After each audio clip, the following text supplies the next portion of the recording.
I really appreciate everybody like taking just a little block of time to do this. I've been meaning to do this for quite a while.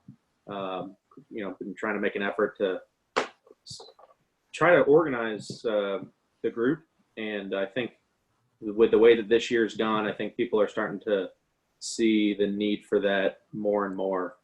And so, and this kind of I did my first kind of podcasty video a couple weeks ago with a friend who I had a Facebook exchange with, kind of with the whole Black Lives Matter protests and the George Floyd shooting. I think if you were on social media during the past couple of weeks, you saw how kind of heated everything was. And so me and a friend who's on the opposite side of the debate, but thoughtful, open-minded guy, just kind of had a debate, an exchange. And instead of kind of trying to, break through on social media, we just decided to have a video about it and have a full conversation. And instead of trying to just say it in a couple paragraphs, zoom out and kind of reframe, kind of recalibrate where people are coming from. And it ended up being a really productive video to the point that we kind of saw eye to eye and agreed on 95% of the stuff that we talked about, just from having a conversation. And so we ended up doing like an hour and a half conversation, posted the video, and then we've done like another one since then of like 2.5 hours. Wow. And so kind of gave me the confidence of doing videos, because I wasn't sure. If you've never done it before, it's just kind of like, maybe I'll sound stupid when I do it, so I don't want to, do the videos. But having done those two, it's kind of given me some momentum to be like, oh, this is easy, and I think is a lot more effective than just writing posts and hiding behind keyboards. I think when you really see someone's face, when you hear their voice, you're more likely to, okay, I know that guy. He's not some robot, some random, thing that's lying to me. Like, okay, I know that person at least to an extent. Yeah. And so I think my goal for the page has been to somehow organize people who do not organize. I mean, the people who like us are individuals. We're islands. We all probably do our own thing. It's not in our nature to collectivize. We have families, probably. We, might be in our own business. We're not disenfranchised folks. We're just trying to live a honest and, good lifestyle. Unfortunately, the people that hate us, oppose us, they're on the opposite side of the ideological spectrum, are really easy at organizing. They are extremely organized. They're extremely set on kind of destroying the system that we all enjoy. And so I think we're at a point where we can't remain islands. We can't remain just doing our own thing and expect it to be there in a year, 5 years, 10 years. I think we've come to that conclusion, and this is kind of my effort to say, okay, I don't see the same organizations on our side that exist on their side. And so my mentality is, if you don't see it, if it doesn't exist, then you got to create it. And so hopefully this is the beginning of something great. If we're the chances of success, the chances of saving anything, becoming a movement, are extremely rare. But I think the benefits of having a network of people that are like-minded, if things go horrible, are extremely beneficial. And so the hope is to get to a point where perhaps we have local chapters, an in-person presence, and then this can hopefully bridge the gap from the infant stages, onward to some, a Utah chapter, a Columbus chapter, whatever. So I guess if we could go around to the U4 and, give an introduction, talk about your philosophy, how you got there, your politics, and just kind of where you're at. So, Jacob, you want to get started? Yeah. So my name is Jacob Hibbard. I live in Utah. I guess I would call I think the closest thing, like philosophically, to describe myself is classical liberal or a fusionist. I believe in limited government, that rights come from God, not from government, that the sole purpose for government is to secure your rights from external threat. And so, that means that we need to have a government to provide objective rules and to have a monopoly of force. But it's limited, though, to, those rights securing functions of courts, police, and military. And most other things should be left to private initiative. I've been involved in politics, for about 4 years. I started getting really involved. I've always been interested in current events and stuff since I was a kid, but really started getting involved in politics in university. And when I graduated in 2018, I worked for the conservative/libertarian organization called Leadership Institute, where I trained and organized, right of center kind of students on college campuses and helped them out with First Amendment issues. Train them on how to be effective, how to organize, how to have successful events, how to build and recruit their chapters, and to build a presence. And then now I'm the grassroots director for Utah for Americans for Prosperity, which is I guess you could say, kind of a classical liberal libertarian national organization that's all about breaking down barriers to people achieving their potential. So limited government, lower taxes, less regulation, freeing the people. Is really what we're working on. So that's kind of my experience. It's my background working in politics. Is there anything else you wanted me to mention, Jack? So that's your full-time job? I mean, what's your... Yeah, I full-time work in politics, organizing people, recruiting them to gather around, if we're working on legislation, we work on a lot of legislation here at the state level. So I try to build coalitions of people to back liberty-minded policies, and then also, of course, to push against ones that are not good, help host events, help host trainings, to get people involved and to build out our state chapter. And then, like here in Utah, we have a really high population of members of the Church of Jesus Christ of Latter-day Saints or Mormons. I'm a Latter-day Saint, and our theology is really tied up into liberty. And so that's something I'm working on right now personally, is trying to get more Latter-day Saints to pay attention to their theology and see how it interacts with freedom. We honestly believe part of our doctrine is that the Constitution was inspired by God, and we have a duty to defend it and to defend individual liberty. So I'm working on trying to build an organization that's going to do that here in Utah, of people to study that and to get involved. Because like you said, we're so often we feel like islands. And I think part of the reason how they are so successful is by making us feel isolated, like we're the only ones who feel different. And it's not enough now for us to know that something's wrong. It's not enough for us to know the principles of freedom. We have to be involved. We've done our knowing. We've been studying. We've been learning. We've been talking. Enough talk. We need to actually get out there and do stuff.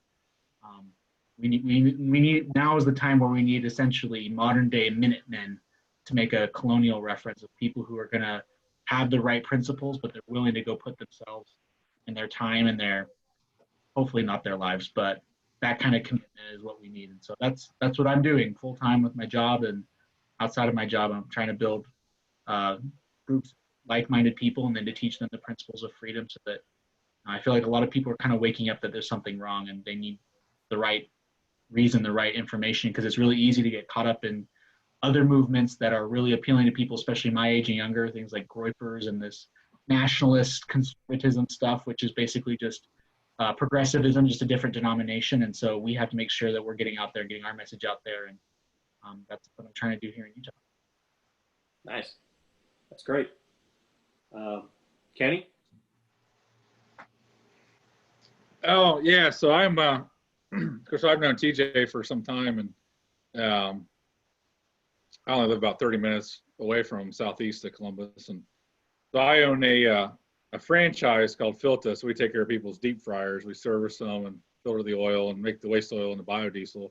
I've been doing that for about 6 years, and always been at least a Republican. You know, I'm not like TJ. I didn't vote for Obama in 2008. I'm not that far out. I'm not that far gone, but kind of got more libertarian, kind of as I, grown up a little bit, and kind of see how the world works, especially running a business with, I think we got like 23 employees and all the regulations and red tape you have to go through. So, I've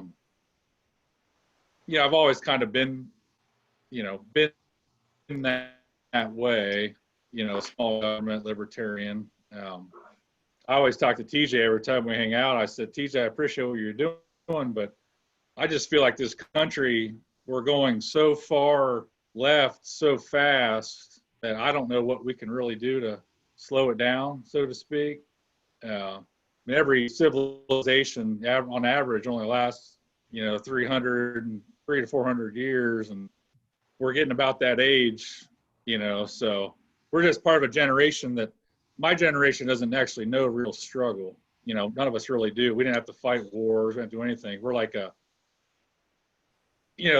first generation business owner does all the work to, create things out of nothing. The second generation saw what the first generation did and appreciates it and carries it on. The third generation just feels like they're entitled to everything and they screw it all up. So I feel like we're like the third generation. So yeah. I don't know. I hope it works out and we get better, but I'm kind of one of those ones. I'm staking out, I'm looking, maybe some property down the Caribbean, a little place to bug out, I like gold, I'm more building a backup plan and TJ's trying to save it all. So we try to get along. You know what? TJ might need your backup plan to fall back to at times. So each one has their place. We'll see how to use it, but I just like to be prepared. Now, Isaac? Well, now for something completely different. So yeah, hi, I'm Isaac Hall. I don't know if y'all know Dan Hall, if you've seen that name, but I'm his son. I'm probably the youngest person in the entire group. I'm 17 and just finished high school, so I'm pretty much, I'm going to actually be starting life soon. I've grown up in a pretty conservative Christian household, so I've certainly got to hear a lot of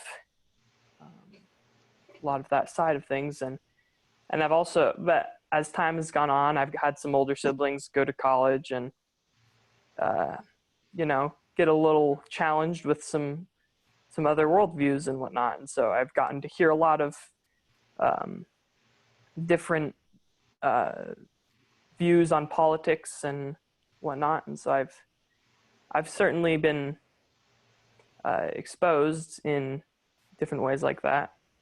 I moved to Albania here when I was 12, and that certainly was a very unique experience, and it has been for multiple reasons. Just the cultural and the politics here is completely different. We take for granted so much that we have in the US, and it's pretty crazy how things seem to be changing pretty quickly. But so yeah, I mean, I'm going into college. I'm still really forming my path. I don't really have a defined set of beliefs. I mean, I've been listening to different ideas, and I've been trying to learn and to form some of my own unique ideas. I mean, I think the smaller the government is, I think the better that I've seen. That seems to make the most sense to me. Keep it limited, but at the same time, I'm still struggling to see a little bit to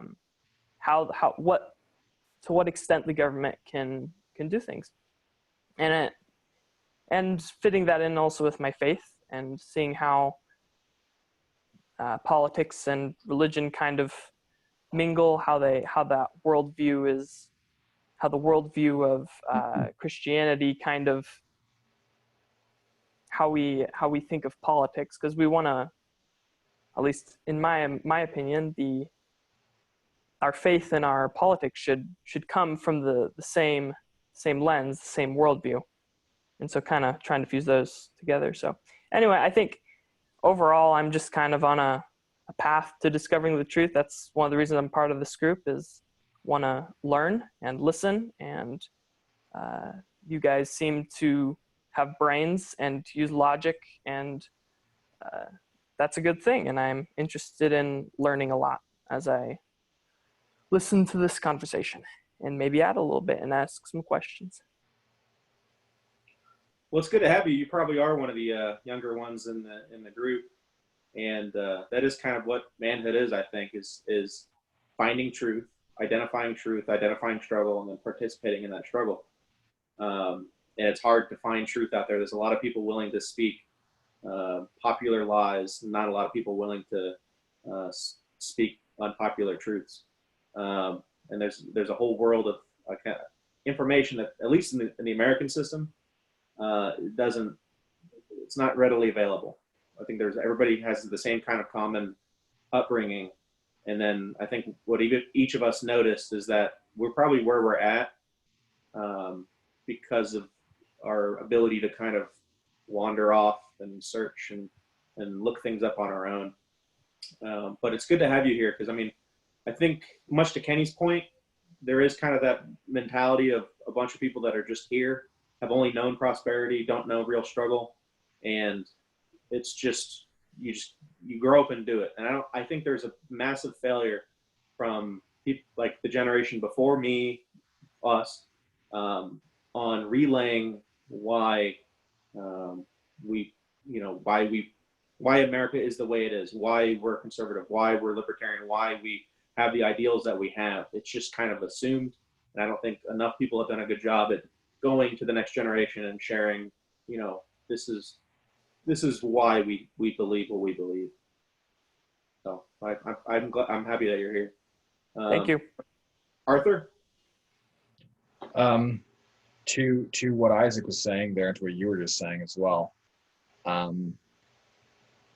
think it's really interesting what you just brought up, because there's this concept that you hear echoed a little bit here and there in history, especially the history of science, of standing on the shoulders of giants, of taking the information from before and using that as a platform to go further. And I think you're absolutely right. It somehow, maybe it was because they thought everything was secure and just the pendulum swung the other way or something, but somehow we lost that foothold, we lost that platform. And so now, I don't know about you guys, but for me, it's been a case of starting from scratch and just trying to figure everything out. Like, I feel like I've been trying to learn 500 years of history and philosophy and whatever it is in a couple of years. So it's like a huge dump truck worth of information that you're just taking in and trying to work through. So hopefully, Isaac, you'll be the smartest of us all when we're all said and done. But yeah, so for me, my parents were missionaries. I grew up overseas. I didn't grow up in Canada. I was in Toronto part-time, and then the rest of my life was in Africa, Southeast Asia, Central America, a little bit in the United States as well. Oddly enough, my father was very conservative. Didn't set the example maybe that he should have. Conservative Christian, didn't set quite the example, and most of my family just went far left. So they're all like far left right now. And so my discovery kind of came from that point. It came from me trying to figure out my own faith. I had to break everything down to zero. Can I believe in this at all? Can I believe in God? And start going through the philosophies that underpin that and how that came about, and that kind of broadened the horizon and just took me from there. So I kind of said at one time that I was kind of more on the right, and then I swung more libertarian because of the kind of whole groupthink thing that both political parties seem to have. But I've recently actually come across something that seems to fit me a little bit better, and it's if you Wikipedia traditionalist conservatism, I think that probably best meshes with how I feel about things, or what I've kind of noticed, and it makes the most sense.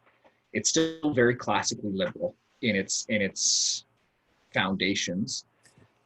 Guys like Roger Scruton would be kind of the modern version of someone who represents that, but it's very much ultimate liberty within a nation that really looks after itself, kind of thing. And it doesn't mean to the detriment of other people, but it's kind of like a, how would I say this? It's like there are things that are important that are beyond just the financial. However, the financial is extremely important. You can't cut that out like the Marxists want to do. Just completely squash that. So everyone needs to have their ability to pursue what they want to do. But you also, it's, you know, I've actually written about this a little bit too. It's kind of like you have the liberties and you need to also remember the responsibilities that come with it. And if you look at the founding fathers and what they wrote, I mean, everything was about that. It wasn't just liberty. Everyone knew liberty came with a massive list of responsibilities to keep it. And I think that's kind of where I'm at right now, is trying to understand what exactly is needed to preserve this. Because right now we have everyone yelling and screaming for rights and this right and that right and the other right. And honestly, most of those rights that they want are just some way to escape the consequences of bad actions. So that's kind of where I'm at. I'm studying psychology and history and economics because I really want to understand from about 500 years ago where we are, why we got there, or how we got there, and just kind of what are the best systems, what's the best way forward. So that's kind of where I'm at. Awesome. I saw your clip on RT. You want to go into how that came about and like kind of what you're doing to be able to be on there? Yeah, to be honest, I have a few friends who, through friends of friends, they know people who work with RT. And when all this was going down, they were looking for people who could talk about it and who had a conservative perspective, because apparently there's just a lot of, especially within those networks, those news networks, it's difficult to find actual conservative/libertarian voices. There's a lot of left-leaning people. And so they asked me and I was like, yeah, I'll do it. Sure. Why not? And I spent like 3 days studying, trying to figure out all the ins and outs of what was going on. And just like, I went way too much study went on, and it ended up being like probably about 8 minutes total of talking and very surface level. And all that study was kind of like unnecessary, but yeah, it was fun. It was good stuff. I mean, it was good talking about critical theory and, you know, that was a big one. On a little TV program was yeah, it's kind of cool. It's kind of cool. But that was a big one, like critical theory thing, man. It's going down that rabbit hole. And I won't take us down the tangent too far, but going down that rabbit hole brings us back to stuff like Joseph McCarthy in the 50s, communist subversion in the 30s. And it really does look like, at least in the preliminary, that there was a very serious subversion that took place and actually grew to the point where right now we're seeing the result of it. That's kind of the theory I'm working with right now. McCarthy wasn't wrong. He wasn't. He wasn't wrong. I really don't think he was. Yeah, no. And I guess the way that him and anyone who was associated with him ended up probably is the best proof of that. For sure. That's kind of my running theory is, you know, just everything is oppressor narrative. It's just the former bourgeoisie proletariat is now just oppressed class, oppressor class. Yeah. And that explains why anything is in the news, is because it confirms biases that exist to say, hey, look, you know, it's a white officer protecting white supremacy, killing a black person. And if it doesn't fit that narrative, then it doesn't confirm the bias and it doesn't get shown. Yep. Everything is presented in that oppressed oppressor type narrative. Yeah. Yeah, exactly. Crystal, how you doing? Hey, how's it going? Sorry I'm late. Everybody's kind of going around and giving like their background, their philosophy, how they got there. So do you want to give us yours? I kind of I don't know what to say right now. I just I've got my kids. I got the time all wrong, and my kids are still wide awake, so I can't even concentrate right now. Oh yes. Say hi. Chris, nice to meet you. Come on, boys. Let's do it. Sorry. Let's do it. Come on. All right. Well, Come on. that's actually the don't mind. I'll mute you real quick.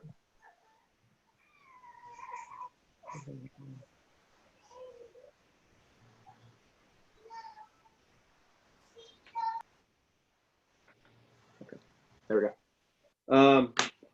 So what going around for whoever wants it, what do you see as the number one threat that America faces, that the world faces? And what does the landscape look like 2020, 2021, 2025? Jacob? Biggest threat. Oh man. I don't know. I can think of several threats. I mean, obviously the progressive, the cultural Marxist left, obviously, is a huge threat. Some people you might roll your eye. Oh, I don't know about that. Yeah, they have their little autonomous zone. It's not much the idea of Chaz or CHAP or whatever that it is that I think shows the threat. It's the fact that they've infected pretty much most of our institutions, especially college universities. Like I said, my previous job, I worked exclusively on universities and saw just how thorough their takeover has been and their dominance of the education system, and also in K through 12 as well. They have really dominated that system, and I think that the threat that ideology poses, like you rightfully said, the oppressor versus oppressed. I mean, as long they threw out the whole rich versus poor and just decided to go generic oppressor versus oppressed. Now anyone can be oppressed except for white people, of course. So yeah, I'd say that ideology and the ideas that go behind it and what it spawns, both on the left and the right. If it spawns a white nationalism in its response, that's also a threat. So I really think that those Marxist ideas are the biggest threat. As for what I feel like the landscape is, I feel like when it comes to both major political parties, I think here in the United States are pretty well sunk, in the sense that I feel a lot of times, instead of Republicans, which their platform might say that they're for a lot of these really good things that we believe in, often they're fine with the direction that we're headed. They just want to go a little bit slower. They're not pedal to the metal. They want to manage the decay as opposed to stop the decay. And so I feel like the most promising area for people to have is in building their own communities and their own local communities. Being good neighbors, getting to know your neighbors, and getting involved in local politics where you can really make the most change, and having a bottom-up approach to changing our country, I think, is the most promising route to take. I don't know, do you, like, when you say like the landscape, you think like 2020 election, I think is gonna happen, or The world the United States as a whole. I mean, I think right now we're really at I don't know, for those of you students of history, World War I started with the assassination of the Archduke Franz Ferdinand. In some ways, I wonder if George Floyd's killing in some way has become somewhat of a Archduke Franz Ferdinand moment for here in the United States, where we've, since really the 60s, we've had this kind of, where this Marxist ideas, really these cultural Marxists, the new left, really started to rise up. We've pretty much been putting down barrel after barrel of gunpowder, so to speak. And we've just been stockpiling all this gunpowder, and now we've lit a spark. And so I feel like the idea of America disintegrating or breaking up into separate pieces or not really being a country anymore within the next 10 years is not out of possibility. I'd agree. Anybody else have anything to add? I think if I could add on to there, what I think is so terrifying about this whole Chaz situation, and again, I'm just gonna keep calling it that. It's the original name. I just don't have time to keep up with the changes there. But it's not so much, and I was actually saying this earlier, it's not so much that these people made their little autonomous zone, which, to be really honest, would have been cleared out so quickly if it wasn't for what Jacob was saying. You got people in pretty much every position of authority in every level of government, all over the place, all over the country, and to be really honest, all over the Western world at this point, that want this to happen. And that's why they're protecting. That's why they're keeping the police out. That's why they're, and the funny thing is, if you look at, did you guys ever follow the Evergreen story at Evergreen College? No, I haven't. There's a documentary. I'll try and send it to you, or I'll post it to the group afterwards. But have you heard of Brett Weinstein? He was a professor there. Yeah. Okay. So he's pretty well known now. And what kind of pushed him into the limelight was this instance at Evergreen College. But what happened there is essentially a president got put in place, and he brought in an administration that essentially unleashed this exact same mob, this exact same ideology within the college. They told the police to back off. They stood the police down. They threatened the police if they tried to do anything. They administratively just basically started pushing through stuff. And if anyone tried to oppose it, they would have the chanting monkeys outside their door, threatening them essentially, right? You'd have crowds of people just, anyways. A lot like what we see with the protests and stuff like that. And essentially people either got pushed out, scared out, or went along. And if they wanted to keep their jobs, and these are people who spent decades trying to get in these jobs, they shut up and they went along. And what they ended up having to do was these whole reports on how racist they were and what they were doing to change it, which then would later on be used against them if ever it needed to be, well, you said right here you're a racist, so therefore, whatever. So there's a lot of these same instances, and this just seems to be the same thing happening on a larger scale across the country. There's calls for defunding the police in Toronto. There's calls for defunding the police in London, England. There's, this is it's insane. The only thing I can say is over extrapolation of it, of plan from cause or something like that. So I think it's quite serious. And I think this is something that it might not be right now when they finally get their power, but 2016 was a rendition of this. This is another one, and it's much larger and much more serious. And if this isn't the one, there will be the one coming up, which is going to push everything over the edge. So I don't know, it's pretty serious. For sure.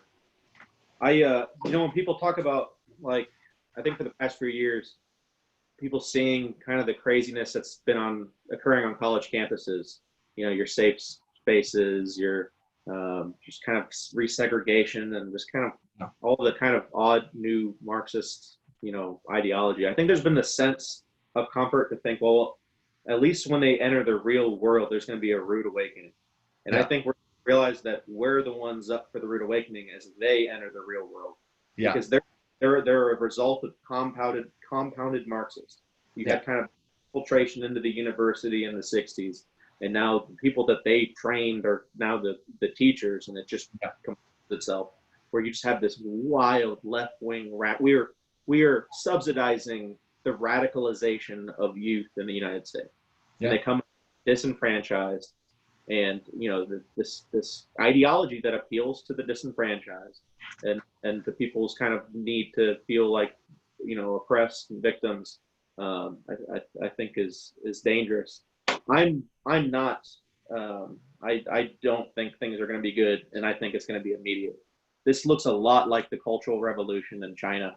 It looks a lot like the justification for mass violence that we've seen in the past. Yeah. It comes from victimization, groups that feel that they are victims. Mass evil is not committed in the name of mass evil. Mass evil, never. Self-righteous. People thought that they were doing, fighting a common evil. Yeah. And so when you hear things like silence is violence, that's a scary phrase, because what does it mean to say that silence is violence?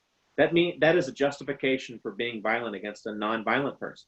Because if you commit violence against someone that's just doesn't believe the same things that you believe, they're working 40 hours, they're not out there picketing, and you think that you can destroy their business or them as a person, Yep. and you think that you're doing it in self-defense, because if silence is violence, then any violence that is return violence is self-defense. Yeah. And so I think that this is the phase right before mass violence. Yeah. And it's so my conversation that I had with my friend, that we were on different sides of the aisle, this is the point that we got to of Black Lives Matter seems to be vague. It seems to, the desired ends of Black Lives Matter picketers seem like nothing more than the means for Marxist desired ends. Yes. And if you go to Black Lives Matter, if you look at their list of demands, it's kind of like when you go to the Green New Deal. Yeah. Oh wait a second, the environment is nothing more than the excuse for the Communist Manifesto.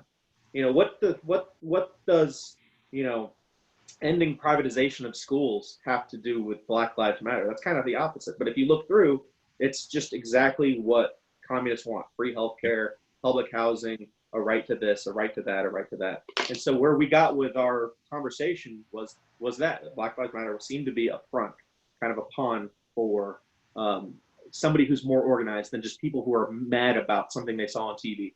Yeah. Because people don't understand just how organized socialists are. I mean, there's multiple chapters that you can join. If you're a socialist, a Marxist, you can go on, find probably multiple chapters in Columbus even. And so if you are of that ideology, there's an organization for you. Yeah. And it seems to be what they talk about, a top-down, bottom-up revolution. It's not just the bottom rising up, that are disenfranchised. It's the same ideology of PayPal and credit card companies and corporations and China and the World Health Organization. And so we're the middlemen. We're the guys in the middle. And we have people crushing us from above, people trying to crush us from below. And it seems like 2020 is kind of the crash course. If I could paint a really black picture, and I'm really sorry that I'm going to do this, but I think it needs to be at least pointed out, and maybe I'm wrong, and I hope I'm wrong. There was a documentary, which again, I'll try and post on if I find it again, on the page there, that was talking about how the ANC came to power in South Africa after apartheid. Now, apartheid, wrong. We don't even have to get into that. But at the time, the ANC was a Marxist organization. It was funded by Russia. It was funded and trained by communists for communist aims. And the method by which they went about taking over that country was exactly what we're seeing right now, where you had riotous thugs running around just causing havoc. And they were mostly causing havoc in black communities because everything was segregated, right? So they couldn't really get into white communities, but they were mostly in black communities, and they were horrific. Like, I'm not going to get into it, but when you hear the stuff that they used to do to each other, it was just disgusting. And at the time when this was happening, there was already talks going on between the government of South Africa and the major tribes to end apartheid and come together with some new democratic government. And the ANC wanted to take control of that government, which they had, by the way, and they've run it ever since. And they used that violence and that they just basically crashed the entire system. They just shut things down. They terrorized people. They just made a mess, while on the political side, the political arm of the ANC was having meetings, making demands. And if you meet these demands, we'll call off the thugs and all that sort of stuff. And that's essentially how they took power. They just kept going. There was nothing really to stop them, because at the time, England and America were both on the side of end apartheid, right? So as long as you had that evil to hold back the world powers, these guys could almost get away with anything as long as they were fighting against that. And I get the feeling that if that's the same thing that's going to be taking place here, and by the way, that happened in Russia too. There was a revolution against the Tsar. There was a democratic government put in place, and then the communists came and usurped it. So if that happens in the United States, and in England, and in Canada, and in Australia, and et cetera, who recognizes this new government in the same way that we all recognize the ANC as the new government of South Africa? Well, it's the UN and their China. international bodies, China, Russia, right? And then that's it. It's official as far as the world is concerned. So it can get really bad really fast. And yeah, that's, I guess, that reality we talked about earlier, or potential. So. I mean, I think if you go back even a few months, I don't think that the idea that people would just be absolutely demolishing people's businesses, just setting things on fire, smashing windows. I mean, I don't know if any of you have had a chance to kind of go through an area that has been demolished. Columbus got it pretty bad. It's a left-wing city, Okay. and I live pretty close to downtown, so it's just a few minutes from me. I heard helicopters many nights in a row. People like calling down from the helicopter, like, "Hey, you're breaking curfew," blah blah blah. It was kind of dystopian. Wow. And drive through, and everything is just boarded up. There's windows smashed. There's spray paint everywhere. It's kind of weird. It's kind of like Passover, where Okay. like mark your blood on the on the door. Like everybody had like minority-owned business or Black Lives Matter, of just like this appeal to like, don't destroy my business, like on your side, destroy the business next door. Yeah. And yeah, it's insane, and it seems like that's normalized. I could not imagine if a radical right-wing group began movements in cities across the nation. In one city, it turned out that they had people, white supremacists in city council and as a mayor that enabled be like, oh yeah, we're not going to stick the cops on you when you take over 6 blocks and just destroy business after business.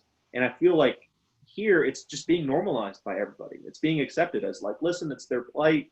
Riot is nothing more than the voice of the unheard or whatever.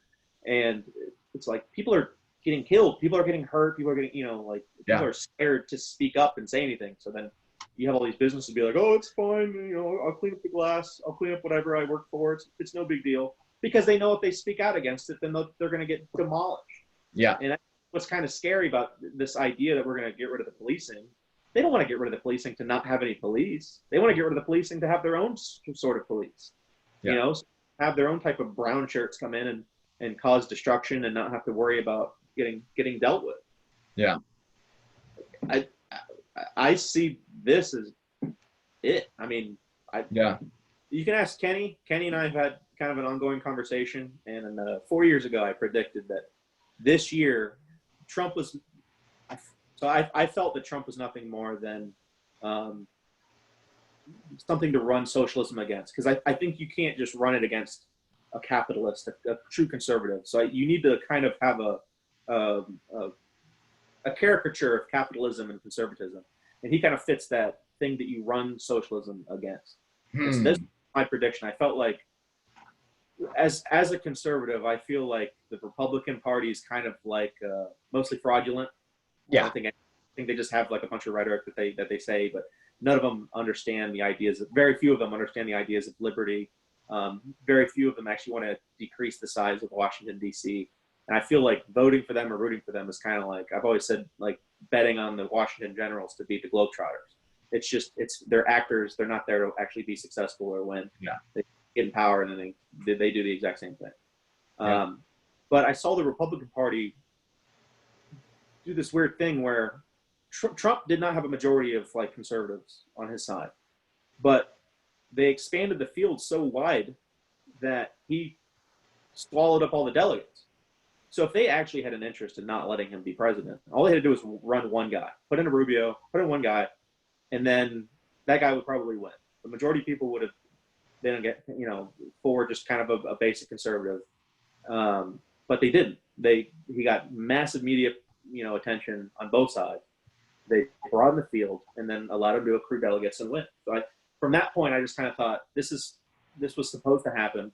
Hillary did nothing to try to win. She was seizing out on the campaign trail and passing out, not going to any of the states, not saying anything of any value whatsoever. It just kind of felt like this was supposed to happen, and this is the thing that you pit this kind of socialism against. And so I thought there'd be a collapse in 2020, and I thought that it would be the rise of socialism. Wow. And it's scary because you can't go from this to socialism. So you need to destroy it. You need to break it down, build in your image. And I feel this posturing to destroy and then rebuild in this new image. And I think it's going to get very ugly. And I don't think we're going to like what it looks like on the other side. Imagine too, if you add in the defund the police thing and you get mass police resignations because you just make it so impossible to do their job that you're just like, forget it, I'm done. And then you rehire any police force that's in your image as well, or you know, whatever they're going to do. Because it's true, it's not that difficult to make that transition if your people are in. Yeah. That's crazy. Wow. We're going to find out that anarchy isn't that great. There's a reason why it has the reputation that it does. Yes, yes. There's a reason everyone said it's going to cause warlords. And that's the thing, like, you know, Chaz, within a few hours of Chaz existing, there was a warlord. Yeah. And I was like, well, my anarcho-capitalist friends must be really disappointed. Oh, yes. Yeah. Chaz, you guys seen his music video? It's pretty impressive. Oh. Raz, you should look him up. I'll take a look.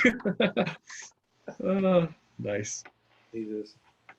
Well, that so that gets us to the organization that, you know, now that we've described the world in such bleak terms and how we're all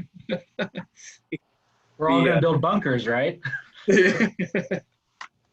Come up in 60 years. I'll be with Kenny out in the Caribbean somewhere. Nice. Yeah, exactly. All of a sudden, it's like, no, actually, I wasn't building anything, guys. Just please don't crash my Don't house. come with me, please. Yeah. So, all right. I think it's bleak, but I think at a certain level that we don't want to tell our kids and grandkids that we didn't do anything. Yep. And I feel this sense of nothing else really matters. I was going to try to start a business this year. And then with coronavirus, people destroying people's businesses that were not people of color, I was like, oh, maybe I should do that. Yeah. And so everything's kind of put on hold, and you're like watching this stage, and you're like, you know, like this is the struggle. I mean, this is what people fought wars over. This is what millions of lives were lost over. This is what the works of so many was put towards. Yeah. And I feel like it's there's lines. And then the Marxists and the communists and the socialists just cross it. And then we put a line, they cross that one. Put another line, cross that one. Put another line. And all of a sudden, we're just backed up against the wall. And I feel like there's no sense of checks and balances. There's no sense of consequences. There's no fear. It's just a keep marching forward, crushing boil. And we're going to lose it without firing a shot. Yeah. And at the very least, I rather die a young coward. I rather die a young and courageous than an old coward. I at least want to say, like, all right, while we're living in Kenny's bunker, to my kids, I can be like, I tried something. I put up an effort, and it didn't work out. But I don't see it as you try to put this effort together and it failed, so then it has no purpose. I think it has more purpose if we live in this kind of communist hellhole. Because anywhere else where there was communism, at least you had the United States to come to. You could show up on a door through shark-infested waters, and then you were here, and great. We don't have another United States. There's nowhere to go to. And so I think we need to realize, like, you can only get out of communism with a gun. Yeah. You can vote for socialism, but you can only shoot your way out. Yeah. The challenge is that our opponent this time is going to have AI and surveillance and drones and every intense technocracy type measure at their fingertips. And there's no overthrowing of that. And so it's a bleak picture, and at the very least we're going to want to not feel like islands. We're going to want to not feel isolated, or else you're just going to be dominated. So we need to know that each other exists, because we'll probably get to a point where we won't even be able to find each other. They control social media. They constantly purge people who think like us, people who are on our side. It's constantly slanted in their favor. There's a good chance that videos that we enjoy, aren't going to be there in a few years. Yeah. That a page like even mine, some benign, small page, is going to be like, nope, this can't exist. Boop, and it seems to be marching in that direction. And so at the very least, we need a network of people to say, listen, I know a guy in Utah, I know a guy in Canada, I know another guy in Columbus, Bunker, I know, whoever. And at the very least, there's networks and connections. And even if the page disappeared, if we could just have a presence in 30, 40 cities to say like, okay, at least I can contact him, and then it's upon each person to kind of grow from there. And so I think it has value no matter what. I think it's an important thing to build and to have. But as a group, what would you all like to see it look like? What should a group that has those aims, those goals, what should it look like? And what is the path to victory if there is one? So whoever wants to take it, to everybody. And I got to cheer up just to kill myself after hearing you guys talk. Sorry. Yeah. I know. As I was going through, I was like, wow, this is not how I don't know if this is going to be helpful. I don't disagree with you. Well, I can say some ideas I've had, and kind of where my mind is at, and if it's helpful, I hope it will be. But if it's helpful, then that's great. I kind of had 2 or 3 different options and ideas.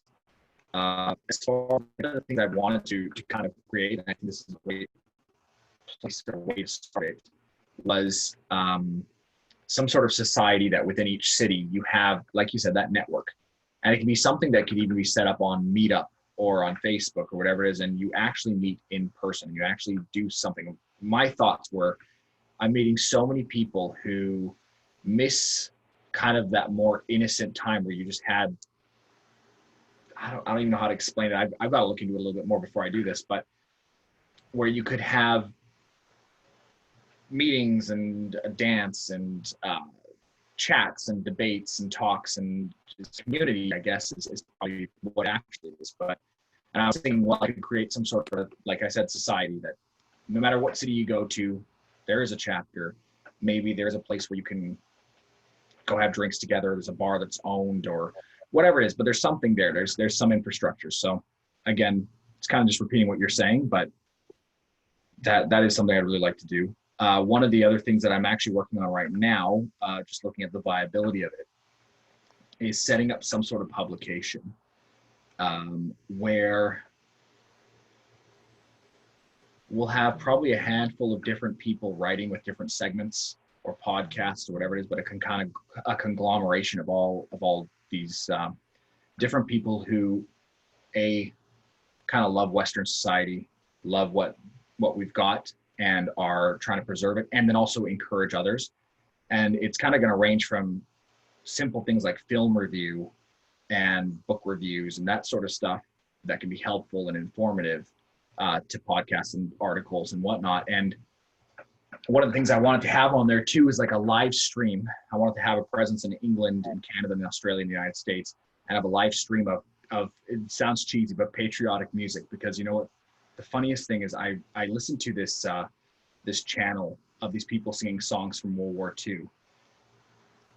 And man, they're encouraging. I'm not even gonna lie. Like, maybe it just shows how cheesy I am, but I love it. Like, it just lifts my spirits every time, because it's that mixture of the fighting spirit with kind of a sense of identity and purpose as well. And I really like that. So having something like that, having repeats of talks by Thomas Sowell or by, these kinds of people, somewhere where you can go and you know that if you go there, you're gonna get good, wholesome information and entertainment. This is not some like we're gonna try and get gotchas on there or look how we own the libs. This is gonna be informative and helpful. Well, if you don't want to reinvent the wheel, I have a website, The New Guards, that I had a radio show with it, and we did a podcast for a little bit with it too. Nice. It just was me and a buddy who really were running it, and he went to law school, and we both kind of got busy doing other things. But we tried to make it along the lines that you were talking about. Okay. And I think if we put some time into kind of building it out more and had some, like like a staff who is helping to create content, Yeah. and helping to promote it. I mean, I think it could be really good vehicle for what you're talking about, because I think you're absolutely right. I mean, owning the libs and that stuff, well, it's cheap. It's kind of it's calorie free. We need people to have steak, so to speak, as opposed to Starburst. So, as fun as it is, don't get me wrong. Like I don't cry over it at all. I smile quite a bit, but there does need to be more than that. but for things to change, we need more than that. So I mean, if building a platform out of a place where people can learn and get those ideas, and I love the idea of also having like movie reviews and like showing the over section of culture and politics as well is super important, because it's there and it can be. And the funny thing is, like, some of the most major TV entertainment events that in the last few years have really slammed progressives, if you really think about it. I mean, the way Game of Thrones ended, Daenerys was a freaking tyrant. Yeah. Thanos is a Malthusian progressive. Like, pop culture is really slamming the progressives. I don't know if they're doing it on purpose or not, but doing things like that can be a fun way of teaching correct principles by showing them in media. So, I mean, I would offer up the platform that we've already built. We've got the domain and everything that we could help. That could probably be part of the vehicle. Awesome. Yeah. I mean, after this, I'd love to take a look and we can chat a bit more about it. One last thing about that was I was hoping too that with that platform kind of building up an audience potentially, with enough of an audience, it'd be great to make some sort of a foundation that could focus effort and attention for people who can't step out. Especially now, you have a lot of there's a lot of danger with speaking your mind. I'm very concerned that anything I've said on Facebook pretty much has precluded me from a career in anything I've wanted to get into. So, and that's, I think a lot of people face that. So having somewhere where you can contribute to the pushback without putting your neck out, and then that can focus on whether it's new media, whether it's legal fees and lawsuits and pushing back on the legal front, whether, whatever it is, whatever strategic needs are there, it could address that. So that's a down the road idea. Yeah, Arthur, your kind of image for what a chapter looks like is kind of what it's kind of my vision also. Okay. I think it needs to be in person. I think there's a thirst for kind of people getting off social media and meeting. And I think it would kind of get people less isolated and kind of help build social skills. You get used to speaking in front of people. And I think it's important to have that. And I even agree with like so I think especially in the beginning, let's say we're 20 people, you're not doing any political action. You're not doing anything. And so there's one goal, and there's one goal only, and that's to grow. And you grow by making something that people want to be a part of. Yeah. You show value in being a part of it. It's entertaining. There's culture. And I think that there's a thirst for that, because I think culture's kind of dead. It's politicized. It's shallow. Music is, it's simplified. It's factory model, the same kind of stuff. And I think that there's kind of a need for some sort of renaissance, if you will. If you zoom out, I've always thought the world was, like I think it was George Wilhelm that said that the society is nothing more than just kind of a repeat of thesis, antithesis, and synthesis as like underlying philosophy. And I think our kind of underlying philosophy is the age of enlightenment. And I think the rejecting philosophy that's kind of coming into play is postmodernism. And postmodernism carries with it kind of shitty art, and just, it's more about meaning than it is about the actual quality of something. Yeah. And I think ours is more about classical standards and objective beauty, and kind of have a different value system. And music and art and culture is not based upon our philosophical standards anymore. And so if we had something that embraced conversation, embraced debate, what was a bar in which, we debated different topics. It was open to talk about politics. You could talk about taboo kind of, stuff that maybe is an unpopular opinion, and then you just see if you can kind of work your way out of it. Maybe you can be wrong. Maybe you can, who cares, It's just kind of a safe place for us. And like you said, it's not about owning the libs. It's not about it's not about the libs at all. It's about just something for us to go to. It's if we use it to bring anybody else in, or who cares? It's just, it would be nice to have a place to go. And if it was just, maybe it started out in, people's homes, at the library, at a bar. Who knows if it could grow to the point that we just know a business owner, a bar owner, a coffee shop that would say, hey, listen, I'll host you, Mondays between, 5 and 7, or maybe just overall it's a place that's more towards people of our ilk. So if I go to this bar, I know that the most of the patrons there kind of are open to conversation in the same manner that I am.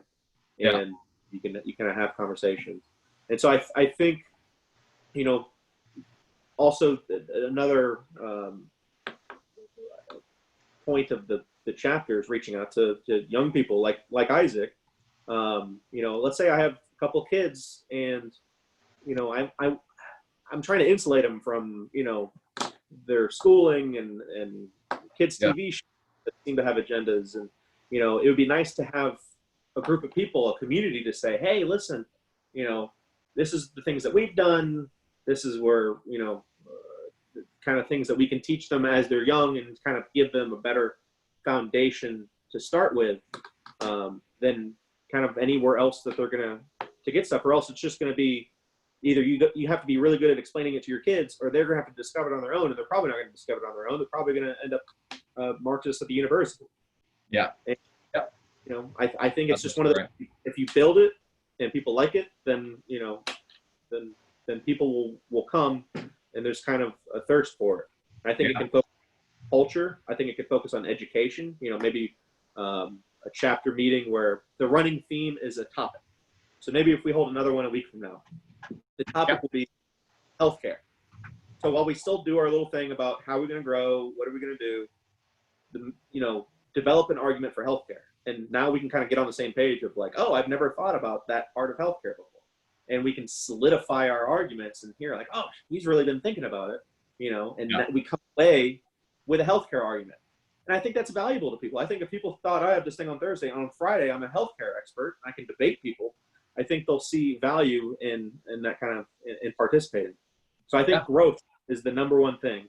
You got to make something that's valuable to people and something that people enjoy. It's entertaining, it's not so intense, it's just kind of, it's a little more casual. But I think it's all about growth. We'll probably find good modeling from like Lions clubs or Rotary clubs or that type of organization, because those guys do have similar stuff, right? Like you have the meeting, but you also, your families hang out, or even, churches are essentially supposed to be that too. But yeah, that sounds awesome. So I'm hoping. Sorry. Go ahead.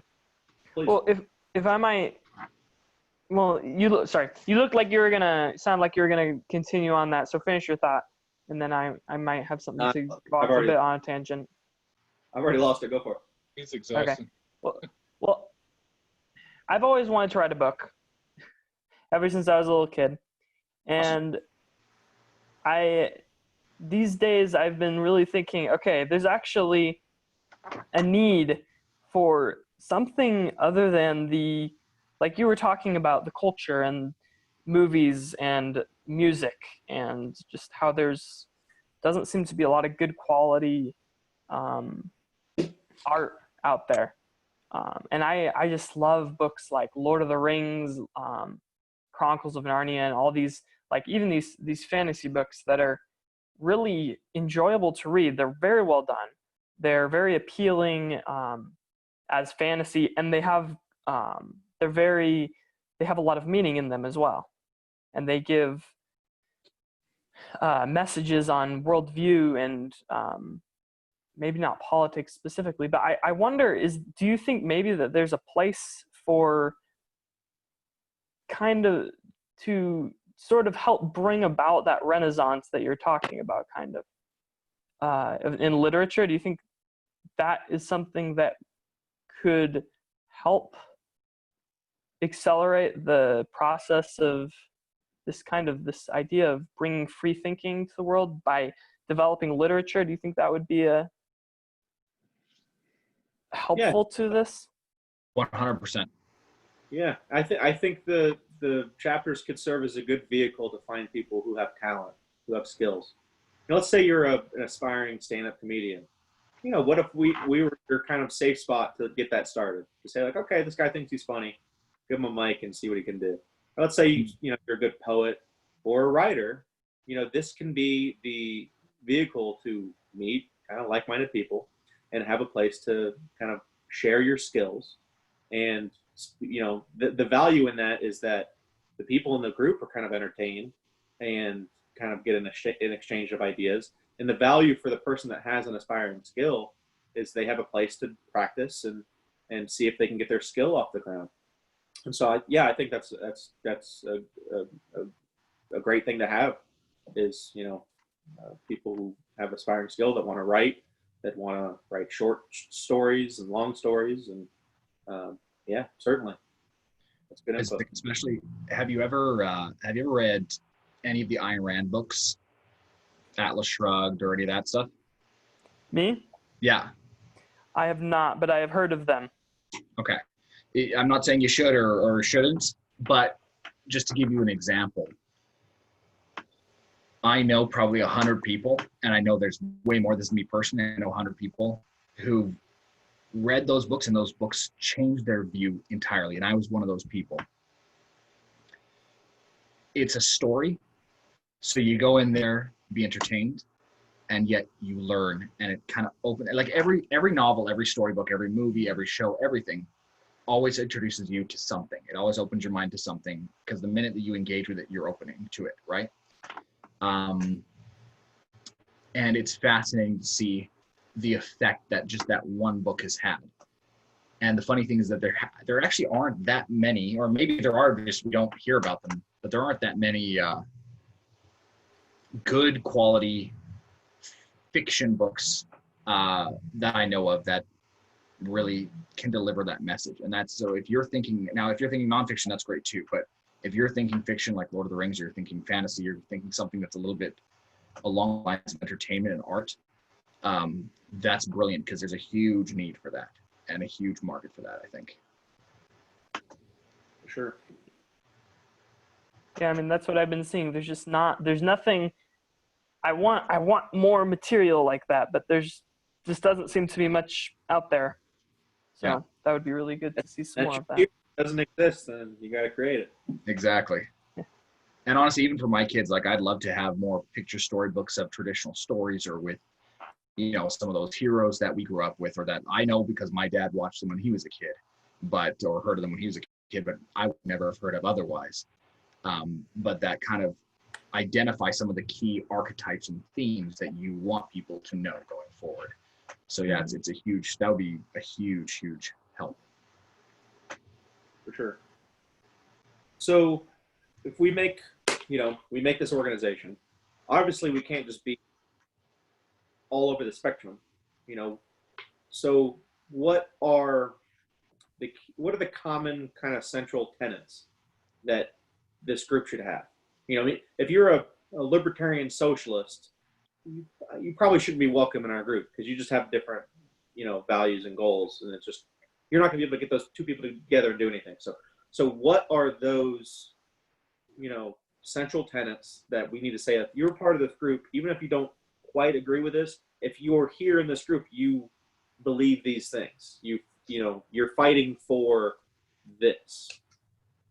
I mean, obviously limited government. What do you guys think about, what those central, tenets should consist of? In my opinion, kind of America was kind of built on kind of 4 pillars: individual liberty, individual morality, limited government, and free markets.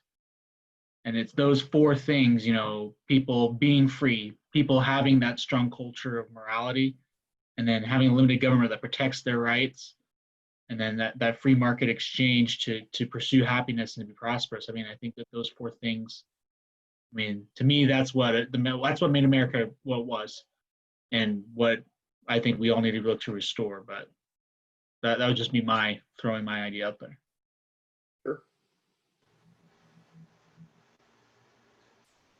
Well, go ahead. No, please go ahead. I'm still thinking. Like part of it is, I think a lot of us have identified cultural Marxism as this massive threat. If you ask me what's the number one threat, that's the number one threat. Communism, Marxism, kind of subversion, taking over the world, and just growing and ruining what America stands for. And so, I think that needs to be I think that should be an ingredient, is that you identify kind of communism, Marxism as a threat. I think if you're in the group and you're like, I don't care about communism or Marxism, and I don't see it taking place in the universities and all these different institutions, like I'm wondering if something like that could be, in this group we have these values and we identify these threats. This is what we're kind of fighting against. I don't know, what is your guys' take on that? Would you mind if I thought about it a little bit and we kind of circle back to it next meeting? Just because it's one of those things that I've spent a long time trying to figure out, trying to drill down to, okay, what are the things we actually stand for? Because there's a lot of vagary or vague concepts, but it's really difficult to nail it down to something solid. I do like the 4 pillars idea there. I think that was really good. I just wonder if there's maybe more to it. I'd like to think about it a little bit. Sure, for sure. I mean, if you guys, TJ, I like your video with, shoot, I can't think of his name. It's not Corey, the other guy. Ryan.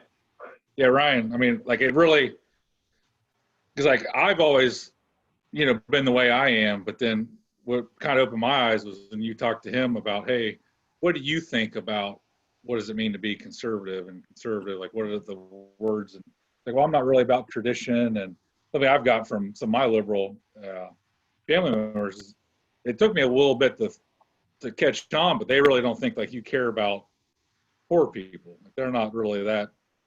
They just think a conservative is someone who's just out for themselves, trying to get rich at the expense of others. And that was never my take of what I thought about my political belief. So, part of it is like we're gonna approach people like that who think about us as people who are just trying to preserve. You hate to say it, but they're not white supremacy, or you don't care about poor people. And you had a really good you said it really well. It's like, hey, we love this country, we love our freedom, we love pursuit of happiness, we love individual liberties. Like, why would we want an oppressed class? Why would we want that? Because that's contrary to what our goals is freedom, because you don't want people that are angry. So I mean, we're in our daily lives, we're going to come across people who are totally left, totally hook, line, and sinker. They don't want to listen to anybody that's different than them. So it's like, we kind of need, like, in our daily lives, tools, a toolbox to go into and say, hey, these are general leftist ideas. Here's what we believe. Here's how we counter those. Because what I got from your video, I was like, wow. I was like, that's great. Because it's like what you said is the leftists, they compare everything to utopia. But I've never compared anything to utopia, and I know you haven't. Most of us haven't. I compare everything the way it was and how great we have it. So that was really eye-opening for me. It's like, well, they're comparing everything to utopia. We're comparing everything to the way that it used to be and how much better than it was. So it's like, we kind of need some tools to, when we're faced with these, these concepts in our daily lives about racism, inequality, like, we need to be able to be firm in our beliefs and stand up and say, hey, no, this is what we believe, and take that on head on, instead of cowering like this guy from Oklahoma State. He had a OAN t-shirt on. He was on ESPN all day long in front of Stephen A. Smith, just apologizing for himself all day long. And it's like, just like so sad. It's just like, we need to like have like a foundation, a core that like we can stand up and say, no, we're not doing it. We're not bending the knee. Yeah. We're not doing that. Like, we're free people, and that's what we stand for. Yeah. That's a really great point. And yeah, a total purpose of the group is how to have the debate, what the opponent, how they think, their values, and so I I think that's a really good point. Just sharing with each other, hey, here's some successful tactics. You know, when debating with the left, speak on moral terms. Don't speak. You know, don't say that socialism was a just a good idea. That it was good intentions and it just fails. No, it's an immoral practice that only feeds itself on theft or enslavement. You know, if you speak on those terms, I think you're speaking their language. You don't speak on practicality. But no, I'm really glad you brought that up. That's a good point. I've got to start. I've got to go. But thanks so much for putting this together, and I look forward to the next one. Absolutely. Just to tell you guys. Yeah, same here. I'll send a message to say, like, you know, I would like to do this on a regular basis. I don't know what that looks like, if it's every week, if it's bi-weekly, but just to kind of get the momentum going, you know, hopefully we can just kind of have repeating, you know, meeting. So Awesome. Oh, sorry, I gotta go, but thanks. It was great to meet all you guys. We'll see you next time. all right, thanks, man. Yeah, take care. See ya. So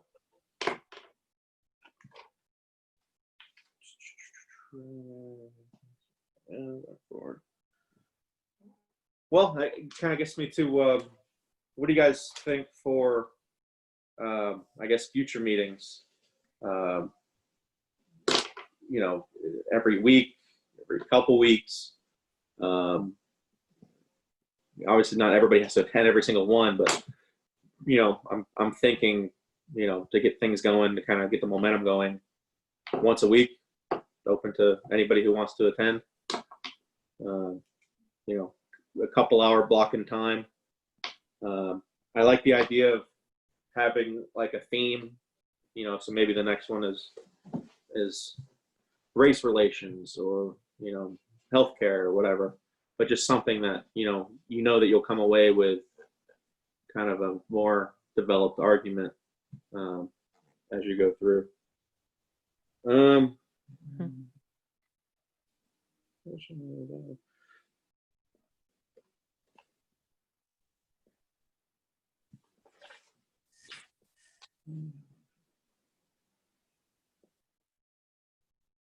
So, I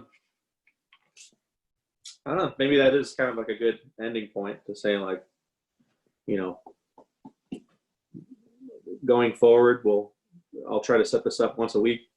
I guess. All right. So here's a good question. I'll throw to everybody. What do you think or what are you willing to do, and what are you capable of, as far as, you know, if the goal is to get this is to get it localized, you know, what can you do? What are you capable of? Who do you know that, you know, that in maybe a month you could have 2 people, 3 people, you know, having conversations, meeting on, you know, kind of the track that we're trying to create.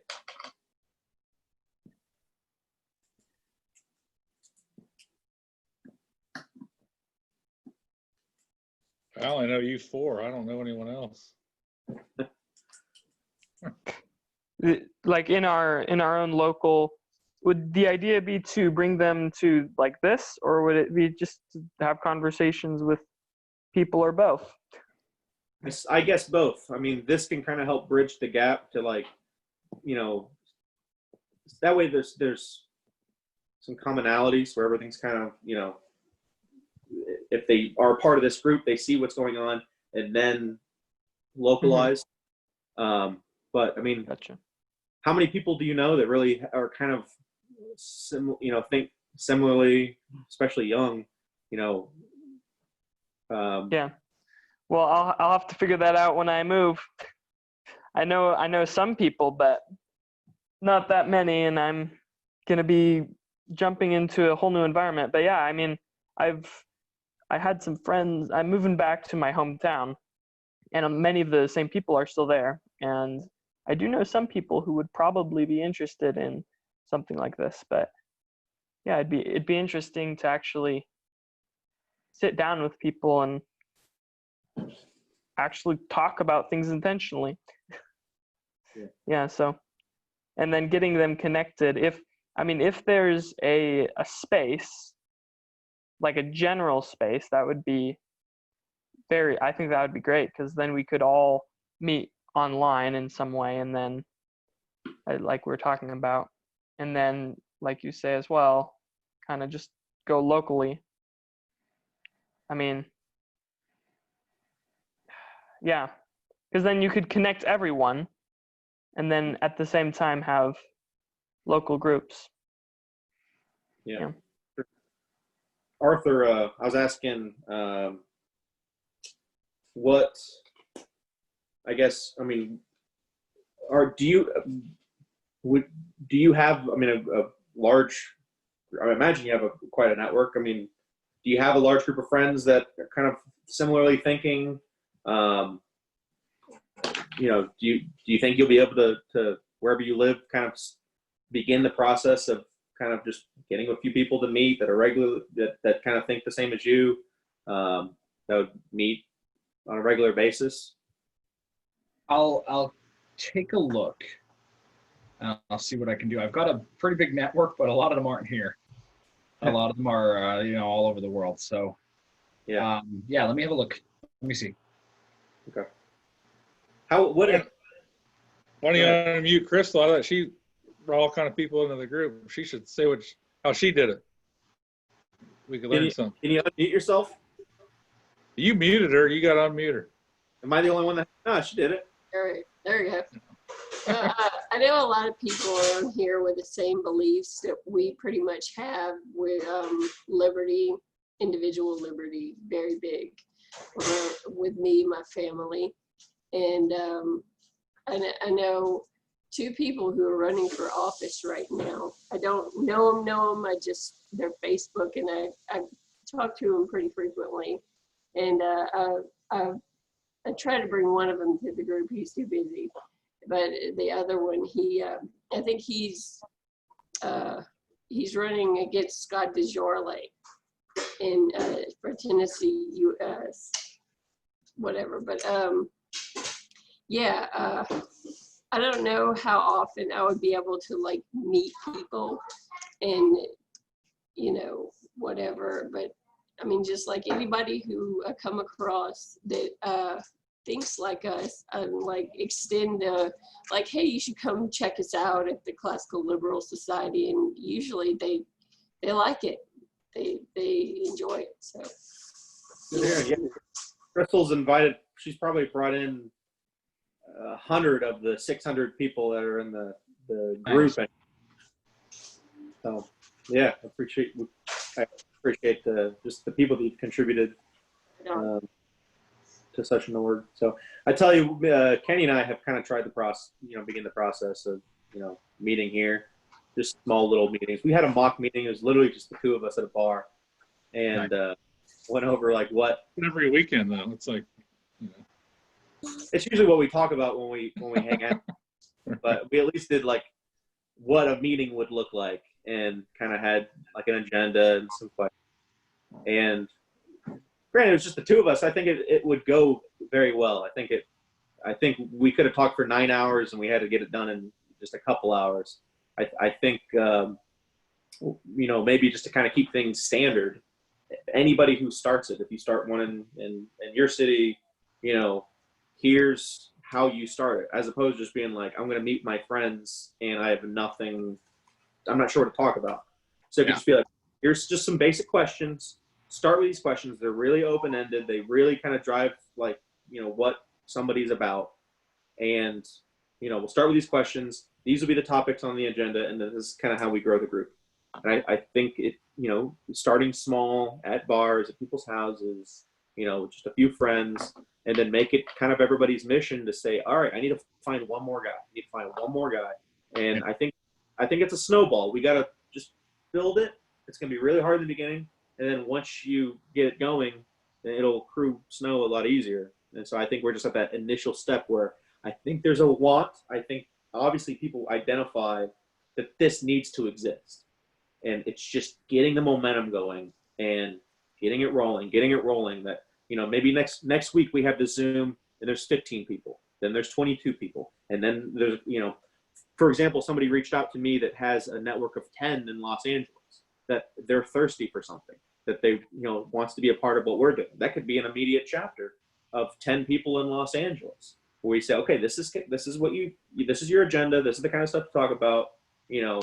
And I think if we can grow, we'd have some power with small businesses that would say, hey, listen, if I accept the Classical Liberal Society, they got 30 members in my town, they'll all use my business. You know, if you're a bar or coffee, if a coffee shop was a part of the Classical Liberal Society in Columbus, I'd go to that coffee shop. I would frequent it quite often. I know that I'm spending my money.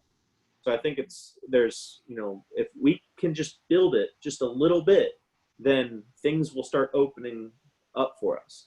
It's just this very initial stages that I think are difficult. But would you all be willing to do this on a regular basis? I mean, I know that everybody's got busy schedules, but, you know, once a week, once every other week. I mean, I'm thinking about having it once a week, and if you can't make it, you can't make it. If you can make it, you can make it. So, You mean in person, or this kind of conversation we're having right now? This kind of conversation that we're having, just to kind of bridge the gap, because obviously most of us will have, you know, 0 to 1 to 2 people that we feel like we could start an organization with. So maybe to kind of bridge that gap, we just, you know, instead of being a 0-person organization, you know, you're one of 15 on a Zoom chat. And so as we go through, maybe we kind of identify people who want to be more, you know, like speaking, you know, as opposed to going 15 deep on, you know, all right, now everybody's going to feel the need to contribute. So I think we could have a kind of, you know, be organized in a fashion that maybe you have 3 people that do the most of the talking. You know, whoever wants to stand back can just kind of stand back. And so I think just kind of, you know, putting it together to see what it looks like, that it's enjoyable, it's valuable, and, you know, people want to do it on a weekly basis. So I think that's the number one thing. You just got to make it something that it's valuable. We have good conversations. It's nice to reach out. And so if you guys don't mind, I'll set it up once a week and try to find a time and day that works for everybody.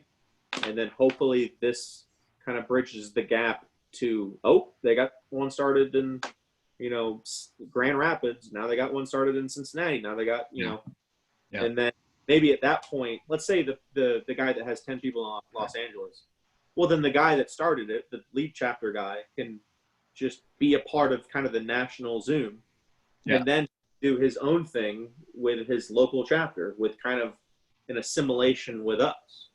Yeah. And so I think there can hopefully be some kind of hierarchical structure that develops, where you have chapter leaders and then you just have kind of chapter participants that, you know, that kind of build the structure. That's kind of the way I envision it. So I guess we can leave it at that I'll set this up as a weekly thing. If you know, if you can't participate, fine. If you can, please do. And you know, I guess, you know, I don't know if anybody else has anything to add. Well, it could, for those of us who don't make the meeting, could you post the recording on Classical Liberal Society? Sure, absolutely. I've actually, is everybody fine if we post this one? Sure. Throw it in the group. Yeah. Put it in the page or anything, but kind of gives people an idea of what we're trying to put together. So yeah. What is the topic for next week? What which should the topic for next week be? Like what the theme is of what we would talk about? Yes. Maybe we could do something relevant, and we could do racism, institutional racism. Sounds good. So I'll set it up for next week. I'll send a message to people. You know, try to.